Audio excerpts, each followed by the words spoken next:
আসো বাবা।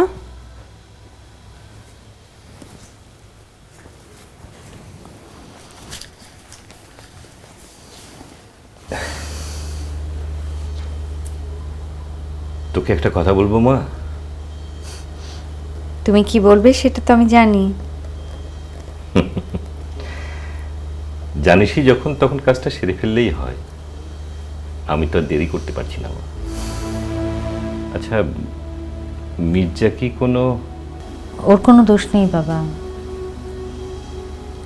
শুধু ওর চিন্তা ভাবনার সাথে আমি নিজেকে মেলাতে পারছি না। তাহলে চিন্তাটা বদলে ফেল।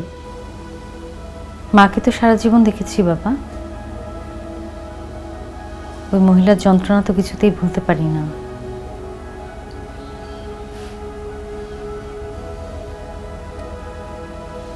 আমার সিদ্ধান্তটা আমাকেই নিতে দাও বাবা।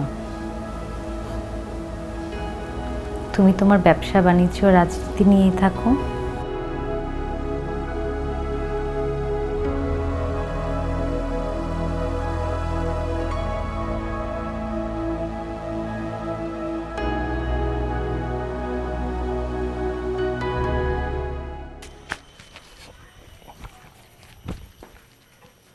আসসালামু আলাইকুম।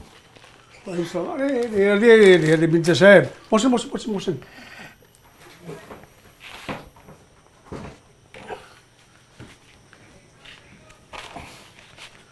ভিজলেন কি করে?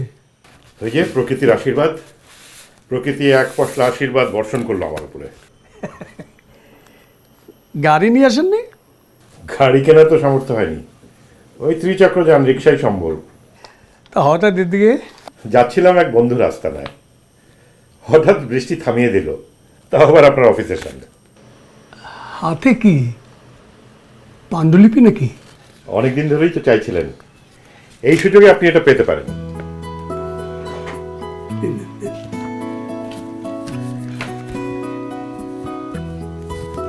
দেখি একটু।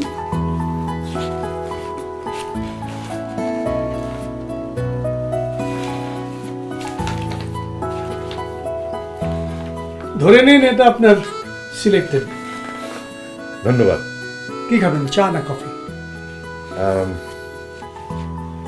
আহা, মানে আমার পেমেন্টটা। ও, আপনি তাহলে ডান হাত আর বাঁ হাত না? বুঝতেই পারছেন যে দিনকাল পড়েছে। আমাদের কাগজটাও তো নতুন, বুঝলেন না?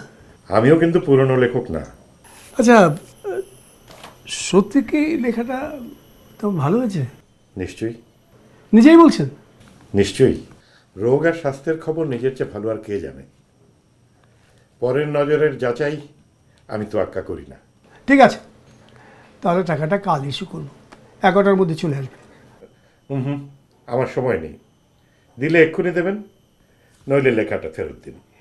এই যে, এই হলো আপনাদের নিয়ে খুব মুশকিল। এতটা স্পিড কিন্তু ভালো না, মাঝপথেই নিঃশেষ হয়ে যাবেন, আকাশে ওঠা আর হবে না। নিজের শক্তি অপরের চোখে যাচাই করার দুর্বলতা আমার নেই। দিন, স্ক্রিপ্টে দিন। আরে দাঁড়ান সাহেব, দাঁড়ান, এত অস্থির হলে চলে? দাঁড়ান না, বসুন বসুন। হ্যাঁ চৌধুরী, একটা মাঝারি সাইজের খাম নিয়ে আসো।